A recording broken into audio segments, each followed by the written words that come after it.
everyone. Welcome to ECE. This is the Department of Electrical and Computer Engineering at the Viterbi School, USC. My name is Diane Dimitris, and I'm the Director of Student Services here in the department. We have a whole host of people to talk to today, and I'll be introducing them as time goes on. If you can and you want to, at any time, you can ask questions, you can put them in the chat. We'll be starting with Professor Leahy. Richard Leahy is our faculty chair, the chairman of the Department of ECE. And Richard, are you ready? Can you say a few things about the department? I am indeed. Good morning, everybody. Can you hear me okay?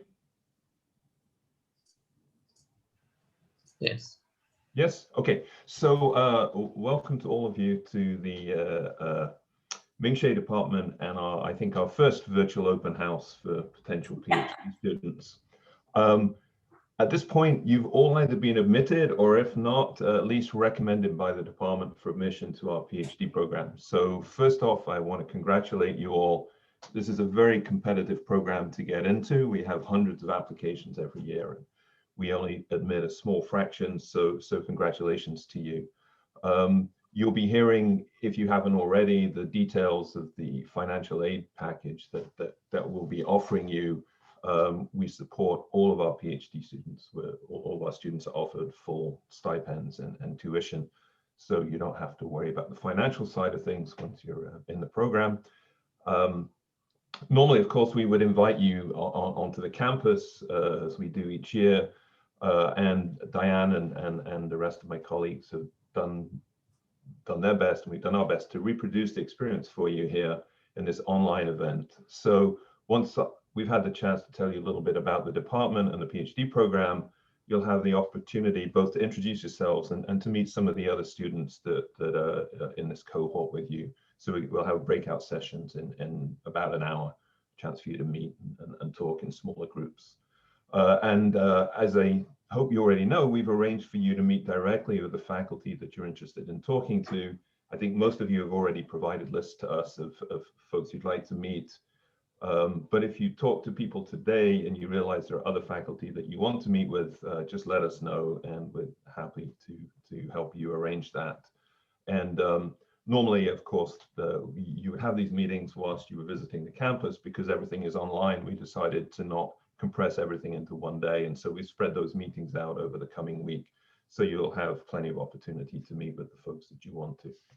So the ECE department, we have approximately 70 faculty. We're the largest department in the engineering school, and that of course allows us to offer a deep array both of classes and research opportunities for you.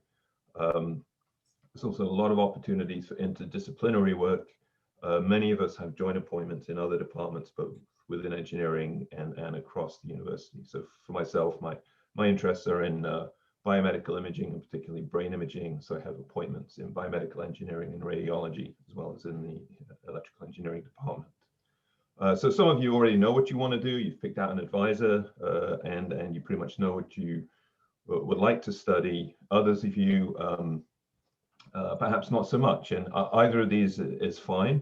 If you have a fellowship, you have complete freedom to select your own PhD advisor, of course, assuming that they want to work with you. It's a two-way street.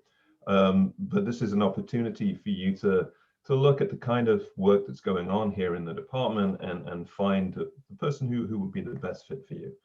So let me just tell you a little bit about USC and the university. Let me share my screen here. Okay.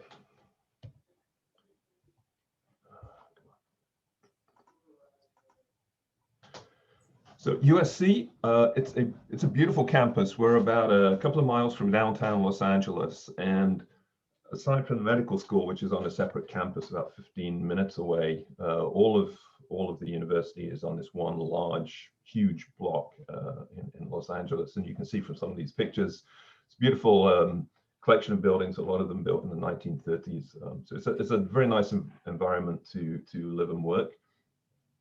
We are the oldest private university on the West Coast, and also among the largest. And we have the distinction of having the largest number of international students among all universities, I believe. We have many professional schools. We're known for our professional schools, which includes engineering, and we have many distinguished faculty, list of various honors that our faculty have received, and some of the more famous people you may have heard of, and the companies that they've founded.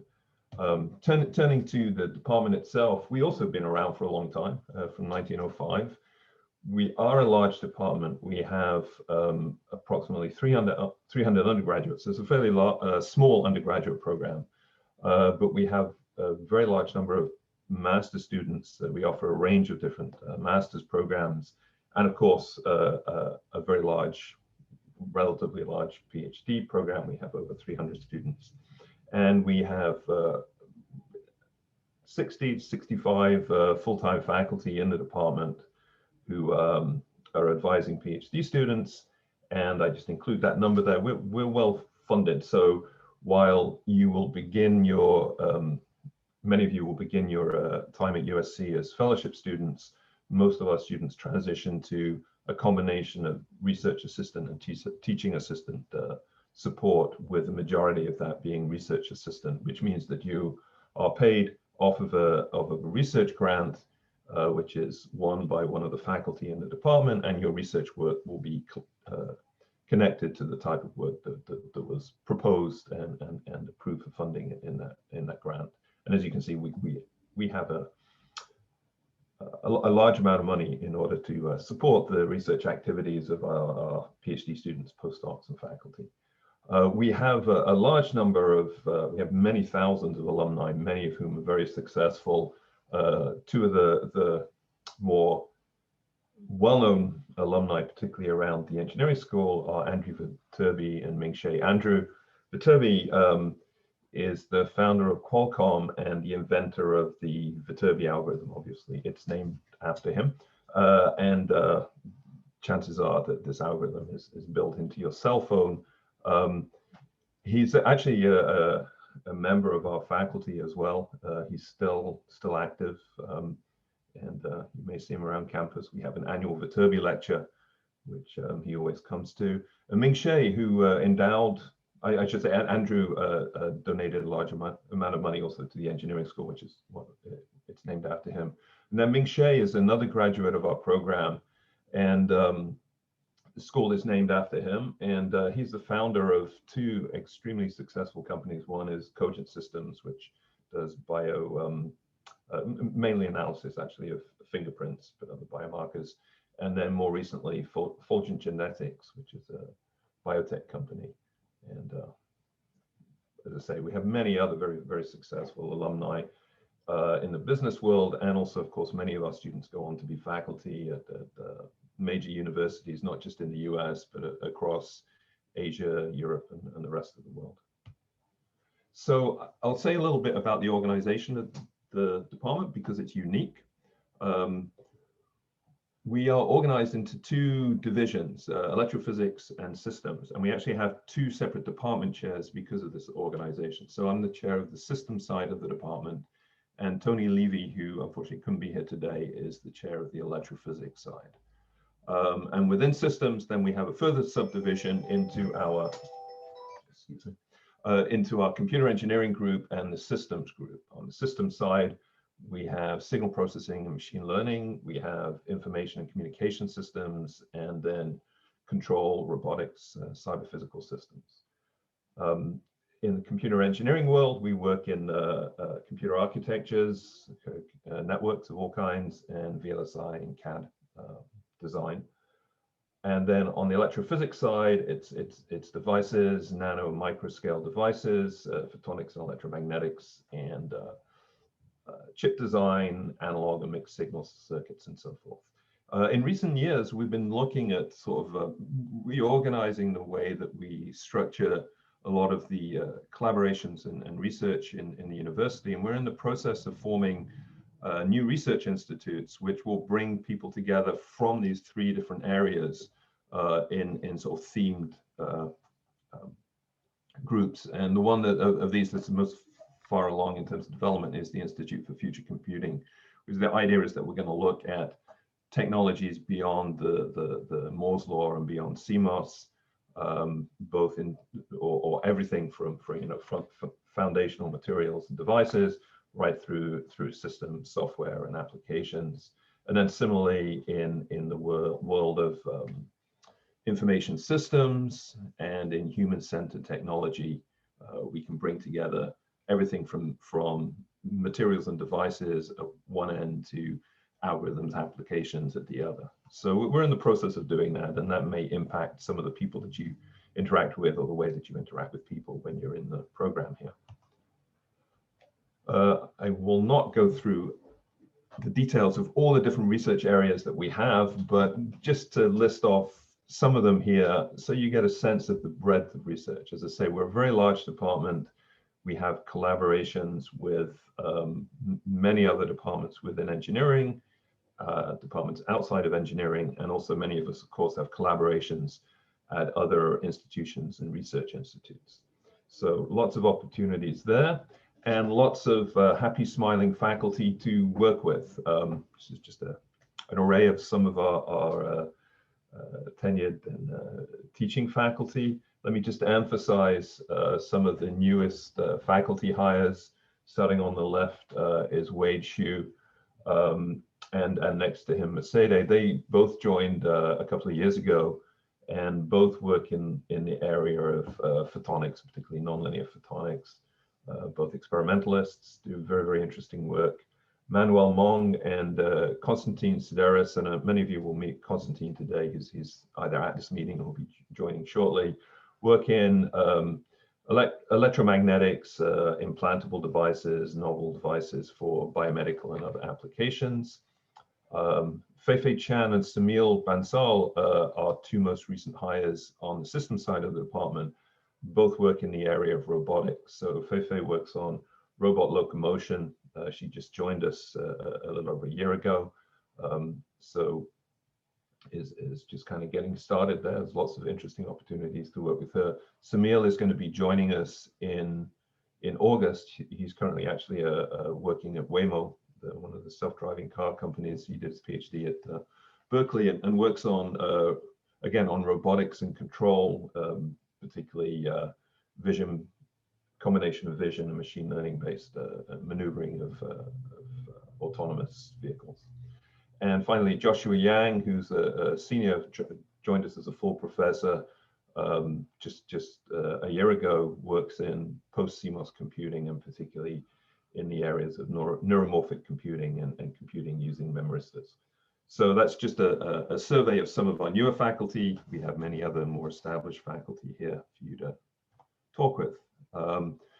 In addition to the department organization, we also have an institute, the Ming-Hsieh Institute, organized within the department, which is responsible for many of the professional development and social events that we have in the department.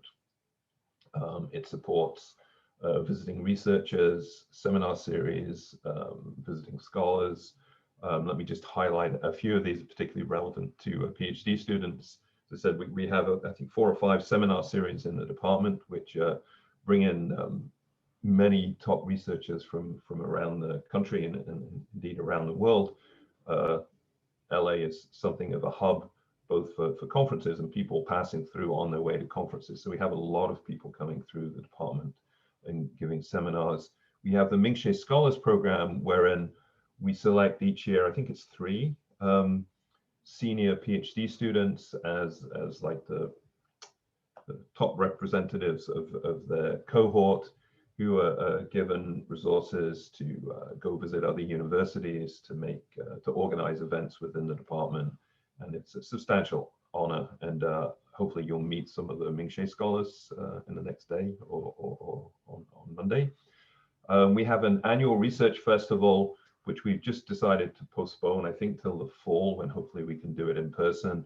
We have, every year it's grown. All of our students are encouraged, more than encouraged, somewhere between encouraged and required to present their work as posters, a large poster session that we have, and we have faculty from the department and other departments many representatives from different companies come to visit. It's a really nice day.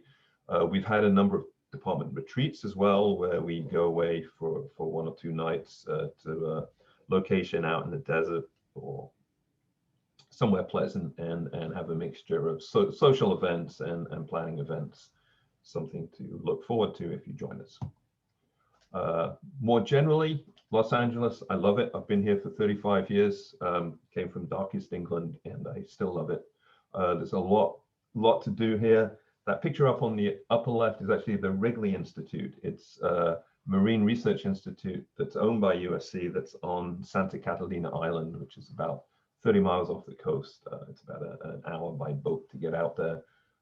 You can actually visit the institute if you want, but I just like to go visit the island. It's beautiful. We have lots of cultural events. The groovy looking building in the middle there is the Walt Disney Concert Hall downtown. This is the Hollywood Bowl, a wonderful experience if you like music of any kind. Actually, it's mainly classical, but they have various other concerts there. It's really hearing music in the open air. And if you go at the right time in the summer, you get to see fireworks. It's wonderful.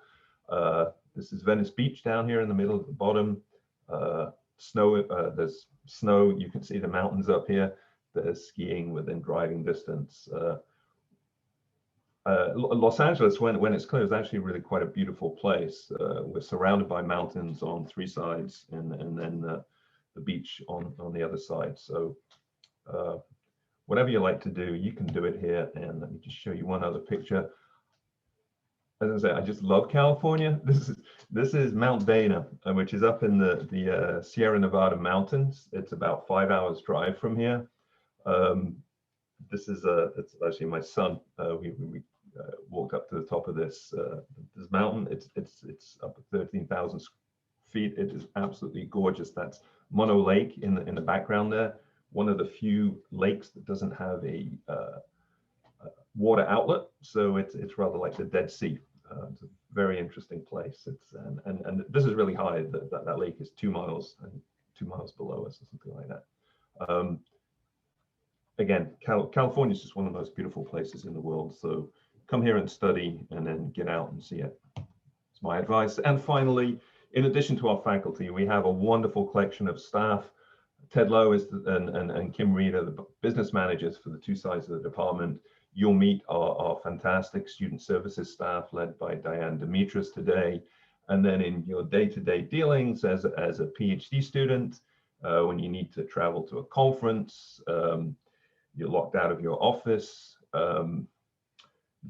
book or something, or a new drive for your computer, the administrative staff that work with all of our faculty are there to help you, and they do. So let me leave it at that. Again, congratulations for getting this far, and I hope that you find this event useful. If you have any questions for me, please contact me. I'm going to stay on for a while, but I'm easy to find. I'm leahy@usc.edu. Just email me, and enjoy the rest of the day, or at least the morning, right? Diane, thank you. Thank you very much, Richard. I love your pictures. They're really inspiring. It makes me want to get out and hike. So now we'd like to talk to you about the PhD program. And I have 2 people that I need to introduce. One is, they're both associate chairs. So they work very closely with Professor Leahy, and they kind of oversee the student services area. They're my bosses. Well, all 3 are my bosses, but these faculty are very involved with student issues. And so we work daily with each other, and they're experts about the PhD program. Well, they've gotten their own PhD, but they also know about students getting their PhD. So I'd like to introduce Peter Burrell, Professor Peter Burrell. Hi, all. And Professor Keith Chugg. Keith, you're muted. Hey, everyone. Good morning or afternoon, wherever you are. Wherever you are. One student dropped off. He said it's 2 a.m. and I just can't do it anymore. And I said, that's great. Later. If somebody's in the same situation, we're repeating this at 7 p.m. Los Angeles time. So if you need to go to sleep, there's no need to suffer. And we'll repeat this again at 7 o'clock tonight. And it's being recorded, right? So And as it's well. being recorded. That's right. So, Hey, who would Diane, like to start? Go ahead. Yeah, I'm going to share off of my iPad. So Diane and Peter and I will kind of walk you through the nuts and bolts of what the experience is like at the PhD for the PhD in our department. Before I did that, I wanted to show you just a couple of things. So Richard showed you some pictures of the campus, but this is our campus map. And I don't know if I don't really have a pointer here, but you can see all the little boxes that's surrounding basically a city block. That's our main campus where all of us are located. Just to the north of that, the 2 blocks north of that, that's where most of the students live. And there's a USC Village there, which is a very nice complex with lots of dining and coffee shops. And there's a Trader Joe's and Target and all kinds of things there. An Amazon pickup location. So if you don't want to get things shipped to your apartment, you can go and pick them up there. And then just to the south of us is Exposition Park. And that's where the LA Coliseum is. That's where it was built for the 1932 Olympics, and the 1984 Olympics were there. And then we're having the Olympics in, is it 2028? I think Los Angeles is having the Olympics, so it'll be back there again. And then I wish I could draw on this. I don't know how to annotate. Let me see. I think I could do it on my own. I think I can do it. No, I can't do it. Along the south, you see Exposition Boulevard. There is a metro system. So we have a train that runs along the south edge of campus there, in between Exposition Park and our campus. And if you take it to the left on this diagram, you go to Santa Monica Beach. There's a village there. There's all kinds of dining. It's a 20-minute ride on the metro, and you go there. And then the metro actually turns and goes parallel to that, what we call the 110 freeway there. You can see on the right, goes parallel and then heads to downtown. And so you can get on the metro right from campus, and you can go pretty much to any area of the city that you want. Okay. And then I just wanted to zoom in and show you where we all spend all of our time, which is, we are over in this sort of southwest department over here. So most of us are in this, what says the Ming Hsieh Department of Electrical and Computer Engineering. That's what we call EEB. And electrophysics, many of the faculty and students are in Powell Hall, which is this 2 buildings over here to the right. And then some are in Ron Tudor Hall, which is right across from Ming Hsieh. In between Ming Hsieh and Tudor Hall, there is a courtyard. And, so most of us, we're going in and out of Ming Hsieh, out of EEB many times a day. That's where most of the student and faculty offices are. And so typically there's tables there, and there's a cafe in Ron Tudor Hall. That's where most of us eat lunch. There's salads, sandwiches, Thai food, etc. So when you walk in and out, your daily life in our department is you'll be in an office or a lab, and typical offices are 4 students, 3 or 4 students. You have a desk, you have you may have a monitor and keyboard set up in there. And then you walk out and you'll go to Tudor Hall or whatever for a coffee. And every time you walk in and out, you'll see your TAs, your classmates, and your professors sitting at those tables, talking, meeting, having lunch, having coffee or whatever. So that's something that's hard to get across on these virtual meetings, but I thought I would just try and give you an idea of what your day-to-day life is like. And that's like Peter, Diane, the student services staff, Richard, me, we're all in this EEB right here. So we're all co-located, and that's where much of the department day-to-day life exists. And you can see we're kind of in the southwest corner of campus, but campus is very compact. It's very pretty, but you can walk from one end to the other in 10 minutes. Okay. The other picture I wanted to show you is, this isn't a can picture, but I was thinking, oh, every weekend I walk up the hill behind my house. And so I took a picture on the walk. So this is 40 minutes up the hill from my house. And there is a national forest. Richard showed the mountains. So we have a beach, but we have a lot of other activity in Los Angeles. And so we have a national forest, which is about 15 to 20 miles north of downtown Los Angeles. So I live up in that area. So if I zoom in here, this is downtown, you can see. And then just to the right of that is like where the Staples Center is, where the Lakers and the Kings play. And just to the right of that, you can't really see it, is USC. This sort of silver thing over here is where there's a new stadium they built where the LA Rams play. And then if you look over here, this is the LA Harbor. So this is down in Long Beach and San Pedro. Those are all boats out on the harbor. And this sort of mound in the center there, that's Palos Verdes Peninsula. And the mountains behind it, that's Catalina Island that Richard mentioned. So it's very easy to catch a boat, do a day trip out to Catalina. It's 26 miles. And you can catch a boat out there in the morning, grab lunch, do a little hiking or snorkeling and come back. And then the airport is over here. This beach over on the other side of Palos Verdes is Redondo and Manhattan Beach. So those are popular destinations. And then LAX, where you'll fly into, is right there, right between El Segundo and Santa Monica, Venice. So that's what I wanted to show you with regard to that. Now let's maybe go into the mechanics. I just want to give you a quick spiel, and then we could get into some details. I often describe the PhD program as being in thirds. So you're here, you know, in fall, you would be here. And then there's a third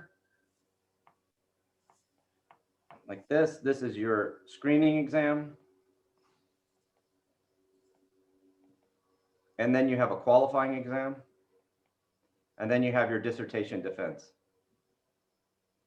Okay. And each of these is roughly about 1.5 years.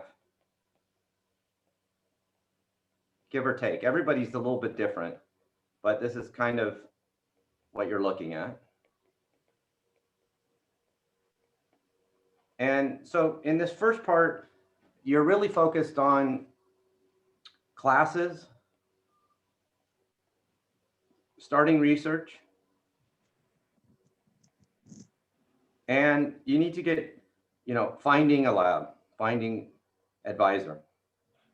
So some of you who are coming in on an RA have an advisor. Some of you coming in on a fellowship really know who you want to work with, and others have a little more uncertainty and flexibility. This first period of time, you should be focusing on getting the classes you need under your belt and finding an advisor and exploring your research options. Okay. And so we have a minimum 3.0 GPA for a grad degree. Right. And we should have, it's a 3.5 GPA requirement for screening. So I know many of you will be interested in focusing on research right away, which is great, but the expectation is you should do well in your classes. So one of the things that we watch out for first semester is that none of our students that are coming into our PhD program are getting, you know, below a B average, because that's actually, you know, some of you are used to your undergrads and maybe getting a B is not a bad grade or B minus, but in your grad program, especially in the PhD, where the expectation is the grades would be higher than a B minus.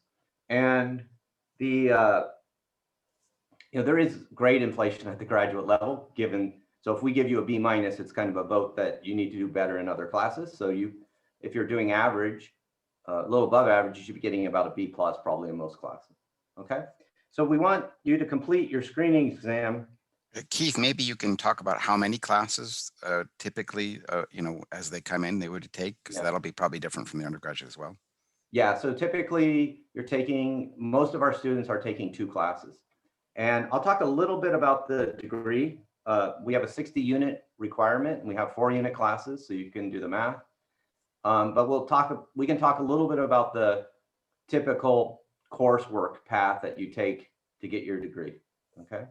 So the screening exam should be completed by 4th semester. Okay. You get an automatic second try if you don't pass it the first time. And typically that would mean that you'd want to try to take it the first time in your first semester. That way, if you didn't get through it, you would take it again in your fourth semester. That's ideally what we would like to see. If you're coming in with a master's degree, maybe you could take it even earlier. But mostly we advise our students to take it in the third semester. That would be typical. The screening exam differs by area and division. So in electrophysics, it's completely course-based. So you take a subset of courses and you have to get a 3.7 GPA. In computer engineering and the systems division, so controls, communications, signal processing, it differs by the individual group that you're in. And you can take it in any group you want. So Peter's in computer engineering, but his student could take it in signal processing if he liked. And the exact format differs across those groups, but generally it's on undergraduate and first year graduate coursework. So most of the classes you'd be taking in this first year and a half would be classes that would be on our screening exam. So in the systems area, those are classes like probability and linear algebra at the graduate level. And in computer engineering, it would be possibly classes like computer architecture or VLSI design. So you get through the screening. After the screening, you should pretty much know who you're working with. If you don't know who you're working with by the time you pass the screening exam, then Diane, Peter, one of the associate chairs will be in your ear saying, hey, you need to find out who you're working with, because you can't just not have an advisor indefinitely. So after the screening exam, we really want you to have an advisor. Maybe after the second semester, it would be good if you had an advisor. If you didn't have an advisor after the second semester, we would start talking with you and saying, hey, what's going on? How can we help you find an advisor? If you didn't have an advisor by the fourth semester, we would be saying, hey, this is not tenable. You really need to get an advisor. So we'll help you in that process. But by the end of the screening exam, you should have the advisor. You should have the system down in terms of who you're going to work with. Now, all of our fellowship students in the first semester, we have them take 1 unit of directed research. And for that 1 unit of directed research, they meet with 3 different faculty members who they're just interested in talking with and learn a little bit about their research. So, the fellowship process, you had a nominator or multiple nominators who are interested in working with you, and you may have met. See if I can turn that. Those are our GPUs. Peter and I's GPUs are getting warm from the students running jobs on them. Too much machine learning. And so this directed research, it's really just to encourage you to go around and meet faculty. So we don't want you to show up and get so involved in your courses that you don't think about research. So in your first semester, some of you are coming in, like I said, if you're coming in on RA, there's an implicit, you have a commitment to the advisor, faculty member who raised that money and is offering it to you. If you're coming in on a fellowship, that's really department university money. And you probably have an alignment based on who recruited you and who nominated you, but it's not written in stone, but you only have really a year to kind of figure it out. So it's not unusual for students to come in, especially if you only have your bachelor's degree, and to attend a couple different research group meetings in parallel as well, just to get an idea of what the different types of research are and the different advising styles of faculty and so forth. Okay, so we kind of help in that process of encouraging you to explore and make this decision. I want to add just maybe a little bit more to that. So, and what sometimes happens is you start working with someone and then you realize it's not a good fit for you, the research style or how it's just not a good fit. And then, the whole point of the fellowship is you can make that change, right? And if you have to make that change later, that's also, we will support you and help you make that change. But, just recognize that it's kind of the department's belief. You need to have an advisor. It's good to sort of maybe try out 1 or 2, but if you have to make a change later, we will support that. We do support that. Having said that, the PhD is a journey, and everybody has their ups and downs as part of the process, because doing research is, by definition, you don't know the outcome when you start it. And so a lot of times students will come to us and say, oh, I'm thinking about changing advisor. It's not working out with this advisor, and we counsel them. And the first thing we tell them is this is normal. It happens to everybody. And we try to explore to what extent this is a normal ups and downs versus a real mismatch. And so, you know, while what Peter said is true, we also don't, you know, you shouldn't be changing. A standard trajectory is not having 3 or 4 different advisors and switching Right. back and forth. Usually once you are working on a research contract with an advisor, you know, that's a commitment from the advisor's point of view and from the student's point of view. But if it's not a match, it's not a match, and we will help facilitate a change. So when you get your offer letter, if you have gotten it, you will see it's a 4-year guaranteed funding offer. That means that, let's say at the end of the first 2 semesters, you go off of a fellowship, if you're on a fellowship, then, and you don't have an advisor, then you will be funded by the department at 50% TA level. So 50%, it's kind of a strange terminology, but 50% means fully funded. What that means is 50% TA means we're expecting you to work 20 hours a week on your TA. So that's half of a 40-hour work week, which is considered full-time. But that's the same amount of funding as the fellowship. Okay. So, and that 4-year guarantee, everybody in our department is funded, no matter whether they're in their 2nd year, 3rd year, 4th year, 5th year, 6th year, wherever they're at, they're funded fully, but the offer just guarantees 4 years. So what I'm saying is after year 4, you will still be funded at 50% with, you know, there's really hasn't been any exceptions to that in our program. As part of that process, every semester, we do a review of each PhD student. So you'll file a report, update your resume, tell us what papers you've written and so forth every semester. And there's a committee that reviews that in our department.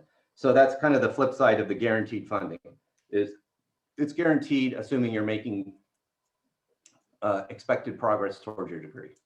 Okay. So in this second phase here, you're really focused on getting up to speed on your research. So you're doing research in the first phase, but the second phase, you're still taking classes, but you're phasing out your classes. Your classes are going down and your research is coming up. So in terms of your time profile, okay? And you would typically be writing papers, and, you know, maybe you're, depending on your advisor's style, he or she could be giving you, you know, simpler problems to work on that result in maybe a conference paper, or maybe having you work with one of the senior PhD students in their lab to get you up on research. And after you develop some research results and written some papers typically, then you would write your qualifying exam proposal. So that's the second hurdle here, or milestone. And here, this is where you form your committee.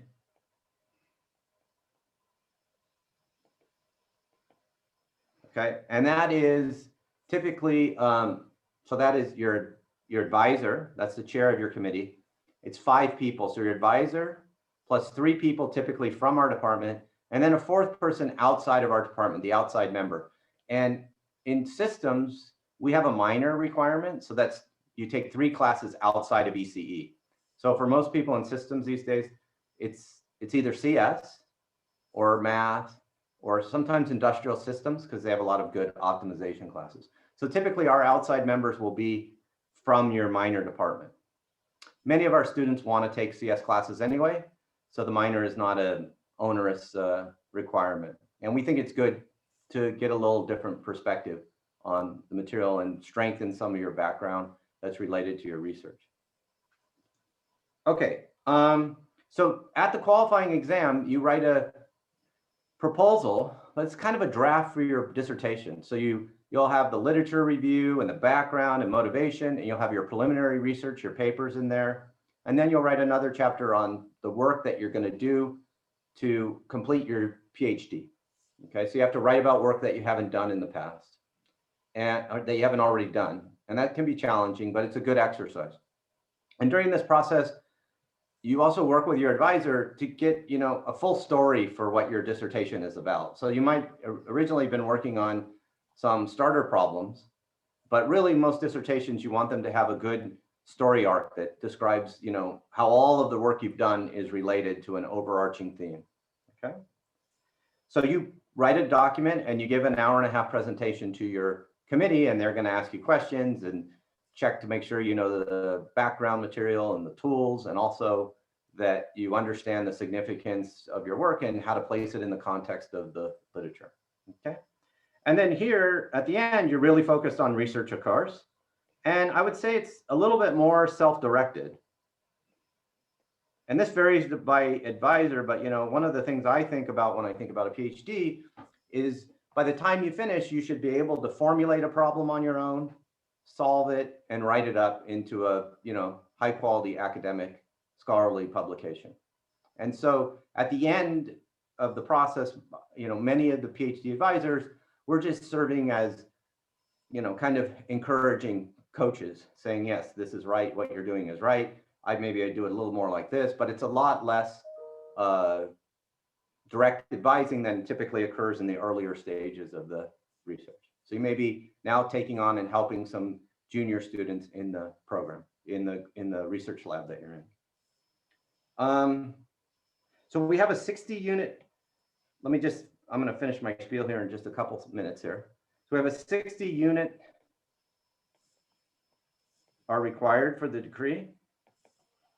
And, for the screening exam, you're probably going to take 5 classes or something, on the order of 5 or 6 classes.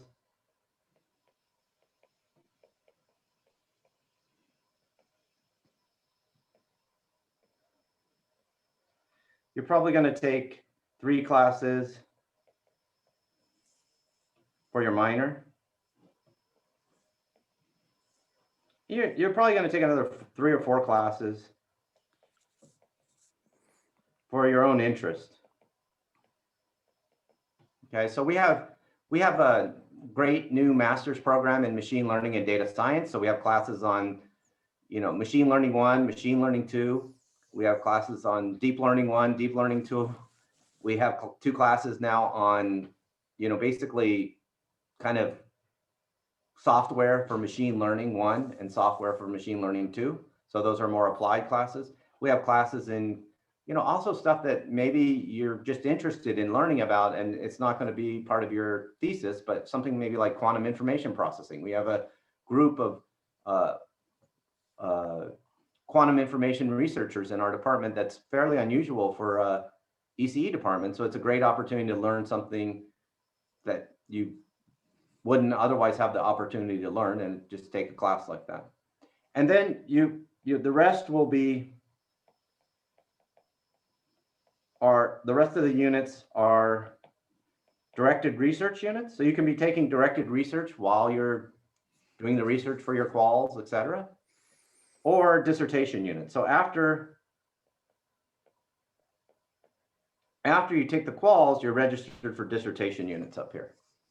That's all you really have to register for. So if you're an international student, before the quals, you need to take, it's 6 units, right, Diane? Yeah, 6 units to be considered full-time.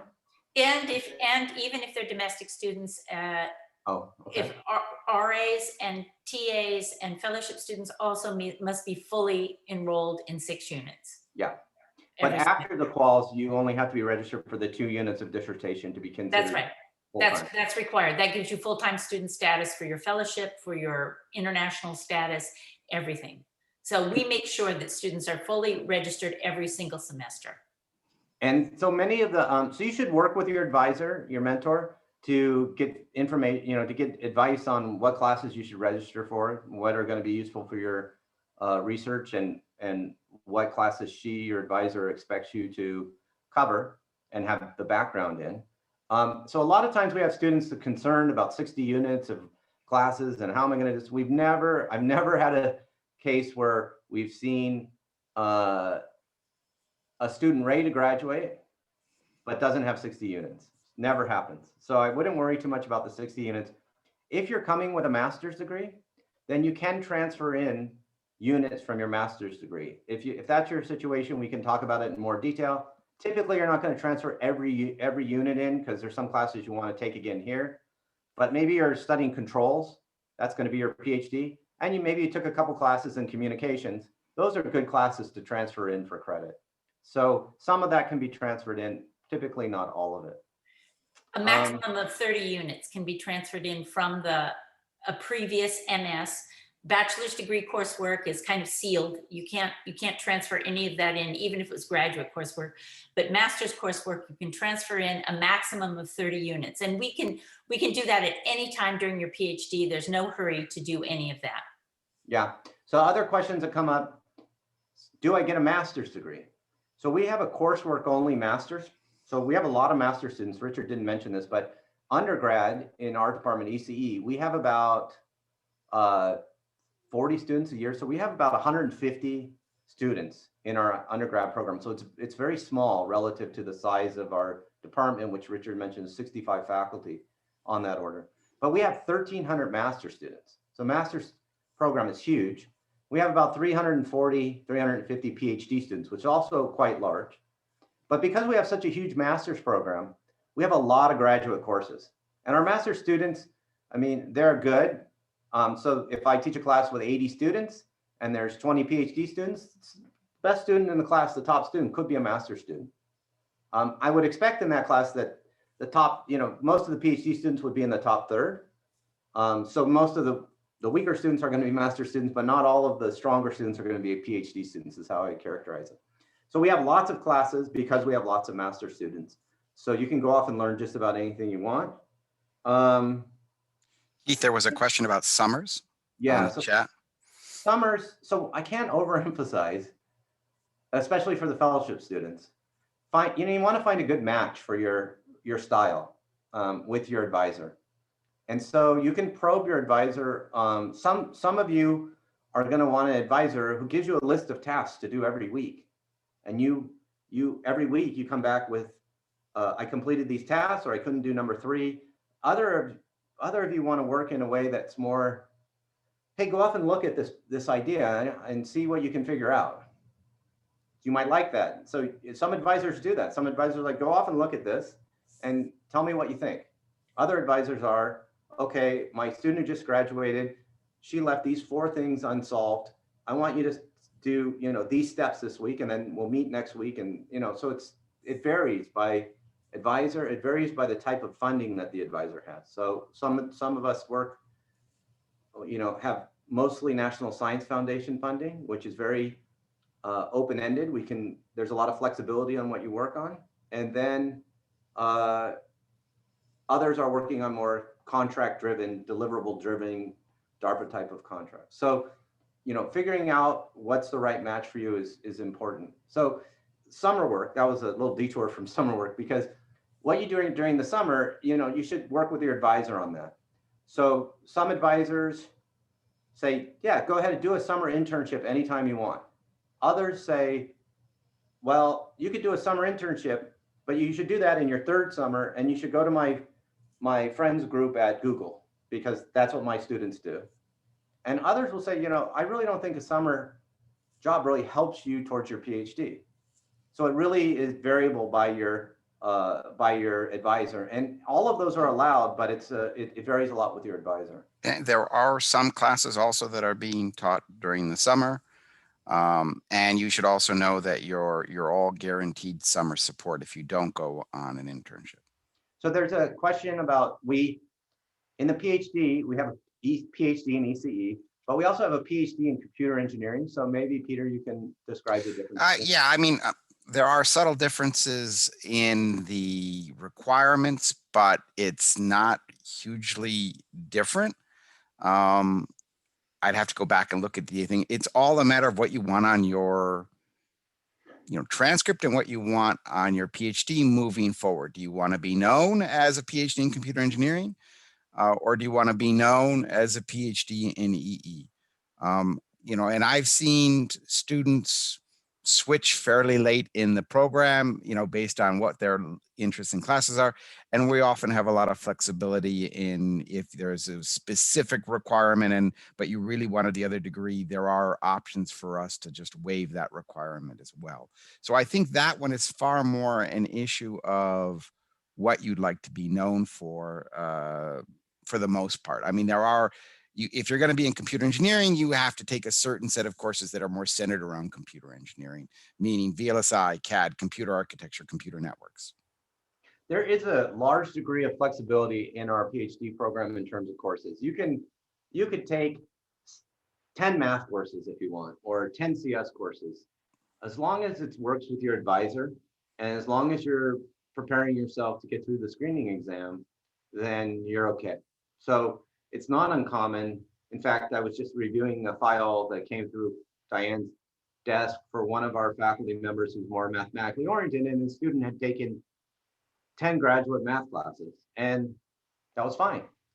They just wanted a check because it's it is a little unusual to take 10 math classes towards your PhD, but all the classes were, good classes for the person's research. And then with respect to electrophysics, yeah, there's a lot of cross breeding classes from computer engineering to electrophysics. I mean, we have those all listed. All the analog courses, all the memory courses, all the devices courses would be perfectly fine for a PhD in computer engineering, and to a large degree for a PhD in EE, which is even more general, right? So you should feel free as a PhD in EE. Feel free, you could do any of these courses. The computer engineering is a little bit more constrained in that you need to follow a certain number of them have to be sorted around computer engineering, but that spans electrophysics to a large degree. Yeah, I don't want to overemphasize the electrophysics computer engineering system. It's a way of thinking about how we're organized as a department. But for example, Peter and I work a lot together on research. Peter's in computer engineering and I'm in systems, and I have other contracts with people in electrophysics. We all work together. You'll know people from all the different areas. There are no walls, but we are kind of organized roughly by floor. So the fourth floor is all the signal processing folks. So that's where all the faculty, for like Richard, well, Richard's the chair now, but when he's not chair, he sits on the fourth floor. Now he's chair, he gets to sit on the first floor. So but most of the faculty for signal processing on the fourth floor. Most of the PhD students have their offices on the fourth floor. I also want to add, with respect to that, so a couple of prospective students said, hey, are you going to expect me to come onto campus every day? And this is also kind of advisor oriented, right? I mean, these days, what it means to come onto campus versus work from home, we're all working from home. I've worked from home for the last, year and haven't actually been on campus because of COVID since last March. And so, students have asked me, well, what are your plans moving forward? And the bottom line is that, again, it's going to be somewhat advisor specific, but there's also going to be flexibility. We recognize that you can get a lot of work done from home, and that is fine. But we also recognize, most of us, that face-to-face communication, working closely with your students on a whiteboard in the same room is useful. Yeah, and that, especially for faculty who have labs, physical labs, they probably have a higher expectation that the students are in the labs, but that also has a benefit because you develop a whole culture of being in the lab with your lab mates. Over here for me. So one of the things that you'll get a sense of probably from the breakout sessions, the social sessions, is there are students from all over the world in our program. So, I have a different perspective, a little bit different perspective, because I actually went to USC for my PhD back in the old days. And, we have a lot more domestic students in our PhD program now than we did then, but it's still, a lot of international students. We have a lot of students from China. We have a lot of students from India. We have a fair number of PhD students from Iran, from Korea, South Korea, and Turkey, a couple from Greece. And then there are people from Chile and all over the place. Colombia, Armenia, yeah, they're from everywhere. Germany, Lebanon, everywhere. But so one of the experiences that you'll have is almost certainly in your office or your lab, the people that you're going to interact with daily are going to be from all over the world. And so, if you don't like Chinese food, you're gonna get some exposure to it. If you don't, you could go to the Persian food over in Westwood. There's great Persian restaurants. In Alhambra, there's great Chinese restaurants. In Hollywood is where the Thai restaurants are. So, and there's Koreatown is right down it's only a couple miles from USC. So it's a great experience And then for those of you coming from China, you're going to have maybe an office mate from, from Ohio, and they're going to introduce you to, I don't know, cornhole or something like that. So that is a really great experience about doing the PhD, which is really hard to capture. And you don't get it, obviously, when everybody's on Zoom. So Yeah, a lot of the learning and the fun and the growth is really through osmosis in the PhD, because you're spending all this time with other people going through the process. And if you're doing that alone in your, in your bedroom, it's just not the same. And we all want to get back to that reason too, because, a lot of my good ideas come from maybe just bumping into Richard in the elevator and we start talking about something. We say, yeah, we should do that. Let's figure out how to do that.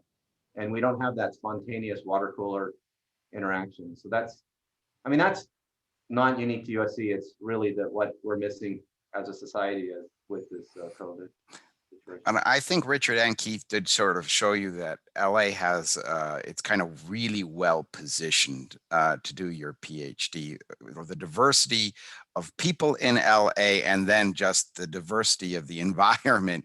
The beach is 20 minutes away, mountains are 2 hours away, and it's just, whatever you like to do. California's, chock full of just the most amazing national parks that you want. And if you're a skier like I am, the mountains are just awesome. Yeah, there's lots of nice day trips from LA too. You can go to the Grand Canyon, you can go to Las Vegas, go to San Diego, San Francisco, go to Yosemite. You can go to the Zion in Utah. These are all drivable. So yeah, and our department in particular, we have a very nice culture. So all the faculty are friendly to each other. We all get along. The staff are amazing. So if you have if you're just having trouble like adjusting to living in Los Angeles, or the pressure, you're under pressure of finding an advisor or your grades or whatever, you can go talk to Diane. And I've been in a lot of conversations with Diane and the students who are stressed out, and she just does an amazing job. And that culture permeates our department. So the students are friendly across groups, across their national origin, and everything. Everything is very collegial and very social. We have a lot of social events in the department as well. So